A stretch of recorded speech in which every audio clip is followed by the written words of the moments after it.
How do we get clients for our videos?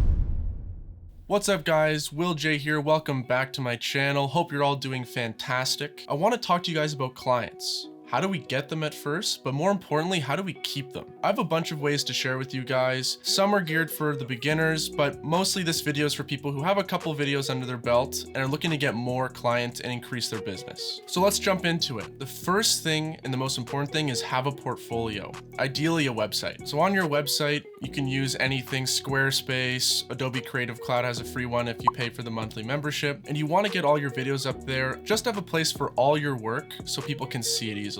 Ideally, you want to have like 4 to 8 videos, all depending on what you want to do. And then among those videos, edit them together to make one reel to complement all those videos. The reason you have that reel is because it's a one-stop destination. If clients don't want to see all your work, they just want to see, the best of. It gives them an idea of what you're able to do in a quick little video. So obviously, if you have 0 videos, you want to start working for free or for a very low price just to get those reps in. This is how I started, and I just did as much as I could, whatever was available, just to get the reps in and really build up that portfolio. This is the hardest part, but the most essential to when you're starting out. Just make videos. You gotta reach out to people, offer them value, and make them feel like they're stupid if they don't take your offer. This can take a while, but it's just something you have to be persistent in. Follow up emails, follow up messages. Don't stop until you hear some sort of reply. People aren't gonna turn you down if you offer them free stuff. So this leads exactly into my second point. If you exist in a community such as maybe you go to church,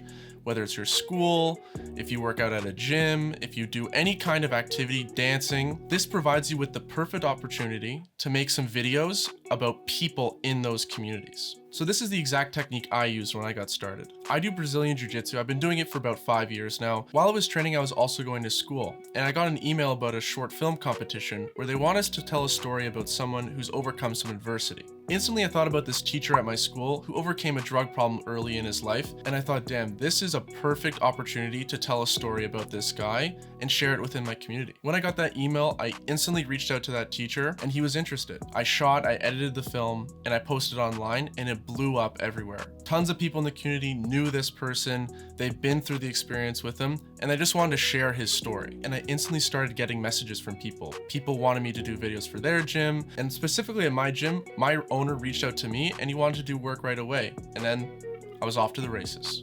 As I started working for my gym and released those videos online, I started getting more messages from the community, people wanting stuff for their gym, wanting stuff for their tournaments, really whatever they needed, I was there to provide it, and it kicked off my career. You gotta share all your work online. Now, I'm not just talking about your website, I'm talking about your Instagram, your Facebook, and even LinkedIn. Personally, I believe you should share all your stuff on your personal account, and if you wanna make a business account, do that as well. But I'm not the biggest fan of the business account because oftentimes when people create that new account and ask people to follow it, you don't get the same crossover from your personal to your business. Your personal account is so great because there's such a large amount of people following you. Age demographic could be older, it could be younger, it could be your age. There is just an opportunity to reach as many people as possible, whereas when you change over to a business account, you're not going to get the same amount of traction.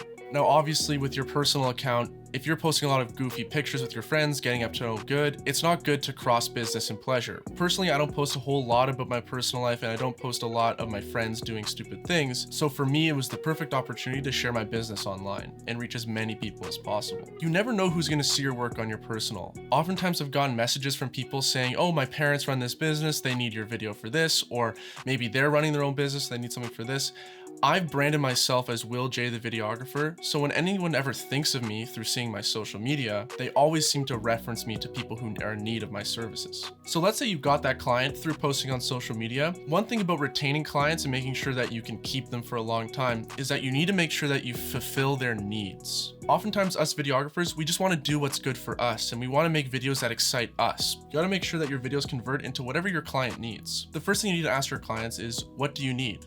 Why do you need it? And what do you want to get out of that video? Do you want to generate sales through your video? Do you want to build brand? Do you want to build awareness of what you provide? What exactly does your client want? And you need to fulfill those needs. Ultimately, it's about putting your client's interests in front of yours so that they can get exactly what they need out of your video. Now that ties into the last point I want to make, which is a little weird one to get your head around, but you want to put your service before your product. Obviously, you want to make the best videos for your clients, but if you don't provide proper service, those clients will probably not reach out to you again. One of the most important things is making sure your communication is stellar. You need to be highly responsive to any kind of communication you have with your clients. Whether it's a phone call or email, you need to be quick at replying about your rates, the scheduling, and details about your project. So when it comes to the shoot day, you want to be showing up early. You want to show up around 30 to 15 minutes early, get everything set up, and make sure you introduce yourself to everyone on set. Whether it's the client or the people you're working with or some of their colleagues, you want to make sure you give a good first impression, you look presentable, and you're someone who's excited to work for them. And this may seem not very important, but I believe in what you wear is a very important aspect to when you're building a good service. I like to dress clean, but also very modest. I wear dark colors, I wear a hat. I like to stay somewhat out of sight because the day isn't about me. The day is about whatever I'm shooting, and I want to attract as little attention to me as possible, while also looking appropriate and looking like someone who is professional. During the day, you should also be building relationships with your client and the people you work with. Learn about what their job is like, learn about what their week is like or their day. Just ask them questions and just build some sort of friendship with them. This is important because you seem like a genuine person. You seem like a guy who actually cares about the people you're working with, and you want to give them the best product. And now when the day ends, you want to make sure that you give some sort of goodbye. You conclude the day with some sort of dialogue, let them know when you're going to get the turnaround on the edit, and just give them some sort of conclusion to your day and your service with them. Now that you're home and you're continuing to work on the video, you want to make sure you're over communicating with your client. You want to keep them in the loop on your progress. There's nothing worse as a client when you're working with a videographer and they don't keep you in the loop and you feel like you're sort of floating around in limbo with what you're about to get. And always put your client first. If they're slow with the replies or they're not being very good on their end with their communication, I'm always patient and let them take their time. Obviously follow up if you need to, but you want to make sure that you're as patient as possible and that you give them as many revisions as they need so that they feel like, wow, this guy gave me the best service possible. And once the video is done and I provide it to the client, I like to post it on my social media, or if they post on theirs, I'll retweet it, I'll repost it, tag them, and I'll refer them to my friends. This shows an even deeper appreciation for the work I've done for them, and it gives them an idea that I actually care and I want them to grow. Pretty much all my work has come from referrals. So-and-so reaches out to me saying, oh, a prior client of yours referred me to you because you're such a pleasure to work with and you're so easy to work with. Obviously your product and the video you make is important, but if people have a hard time working with you, no one's gonna wanna work again. So you have to focus a lot on your service. All in all, it's important that you put the client first. You gotta be patient with them and you wanna keep them in the loop and over communicate. Those are the two biggest tips that are gonna make sure that you can get clients for the rest of your life. All right, guys, that's all the tips I have for you. If you have any questions or any things you want me to answer in future videos, please sure to leave it in a comment below. Hit like on this video, subscribe, and I'll be back with the next one. All right, guys, peace.